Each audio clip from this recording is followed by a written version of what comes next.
बड़े ध्यान से एक और क्वेश्चन आपके सामने फैक्टराइजेशन में रूट्स वाले फैक्टराइजेशन कैसे होते हैं। देखो हमने इस क्वेश्चन को दो कैटेगरी में बांटा है, एक वो नंबर जिसके मिडिल नंबर में रूट आएगा वो क्वेश्चन, और एक ऐसा नंबर जिसके both the side first number और लास्ट नंबर रूट्स का होगा।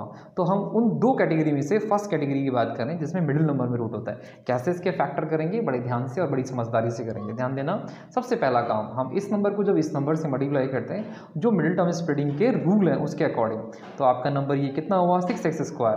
इसके ऐसे फैक्टर बनाइएगा कि मल्टीप्लाई करो तो वापस से 6x² आ जाए। समझ गए ना, ये क्वाड्रेटिक पॉलिनोमियल है मेरा, तो इसके दो फैक्टर बनेंगे, उन दोनों को अगर मैं मल्टीप्लाई करूं तो 6x² आ जाना चाहिए, और प्लस करने से वो 4√2 आ जाना चाहिए। अगर उन दोनों नंबरों को हम प्लस करें तो ये नंबर आना चाहिए। तो कैसे करेंगे, ध्यान देना, इसके लिए मैंने एक ट्रिक यूज़ करी है, उस ट्रिक को ध्यान रखना। सिर्फ ये तब यूज़ होगी जब मिडिल नंबर में रूट होता है तब। तो हमने करना क्या है, अब ध्यान से देखिए, इस मिडिल नंबर के अंदर रूट अगर देखते हैं तो सिर्फ √2 लिखा हुआ है, 4√2 लिखा हुआ है, बट रूट का नंबर क्या है हमारा, √2 है। तो आपने क्या काम करना है, इस रूट के नंबर को दो बार मल्टीप्लाई कर देना।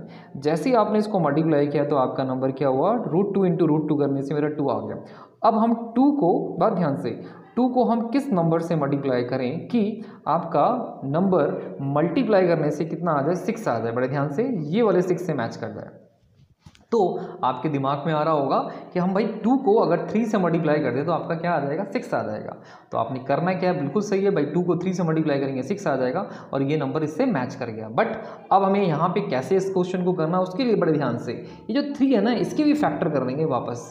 जैसे 3 है तो 3 के अगर मैं फैक्टर करूं बड़े ध्यान से, तो 3 × 1 = 3, तो दो ही फैक्टर बने, 3 और 1। तो आपने 3 लिया और 1 लिया। अब चेक करना है, हमें चेक करना है कि भाई मल्टीप्लाई करके हमारा ये नंबर कितना आ जाए, 6 आ जाए, और प्लस करें तो हमारा कितना 4√2 आ जाए। तो उसके लिए करना क्या होगा, ये जो 3 और 1 आया, एक नंबर यहाँ डालना है और एक नंबर यहाँ डालना है, और फिर इसको मल्टीप्लाई और ऐड करके देखना है आपने कि वो नंबर सच्ची में वही आ रहा है नहीं आ रहा है, यानी कि आपका 6 आ रहा है नहीं आ रहा है, और 4√2 आ रहा है नहीं आ रहा है। बड़े ध्यान से देखो, इन दोनों नंबरों को मैंने मल्टीप्लाई किया। 3 को मैं 1 से मल्टीप्लाई करता हूँ, 3 आ गया।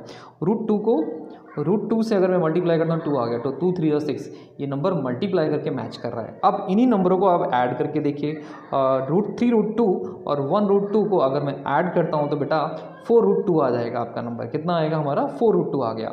यस, तो इसके रियल फैक्टर क्या हुए, बड़े ध्यान से दिखा जाए, मल्टीप्लाई करने से भी आंसर आ गया और प्लस करने से भी हमारा आंसर कितना आ रहा है, 4√2 आ गया। इसका मतलब जो इसके रियल फैक्टर बने बेटा वो ये बने हमारे। तो आपने करना क्या है, इस मिडिल नंबर में ये दोनों नंबर डाल करके प्लेस कर देने, और फिर इसका सोल्यूशन करना है x²। ये रफ वर्क है, ध्यान रखना, ये फेयर वर्क नहीं है हमारा।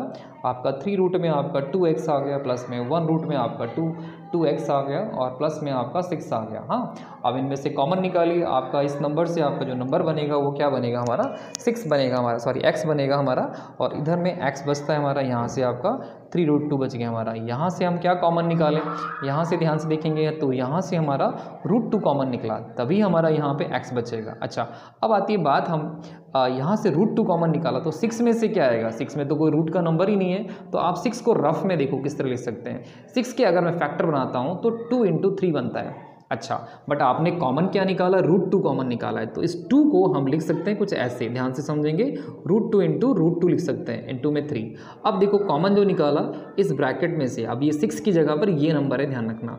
तो √2 अगर मैं इसमें से कॉमन निकालता हूँ तो यहाँ x बचा, अगर मैंने यहाँ से भी √2 कॉमन निकाल लेता हूँ तो अपना ये जो नंबर बचा वो क्या बचा, 2√3 बचा। नाउ बड़े ध्यान से देखेंगे तो इस ब्रैकेट में जो नंबर है और इस ब्रैकेट में सेम आ गया, इसका मतलब आंसर हमारा बिल्कुल एग्जैक्ट है। तो x प्लस में आपका √2, ये नंबर एक साथ और ये दोनों मिलकर एक साथ लिख दिए जाएंगे, x प्लस में आपका 3√2, और यहीं आपका इक्वेशन फिनिश हो जाता है हमारा। ठीक है, इसी से रिलेट करते हुए मैं लगभग 3 या 4 क्वेश्चन बनाऊंगा, सारे के सारे क्वेश्चन देखना, ये टॉपिक बहुत अच्छे से समझ में आ जाएगा।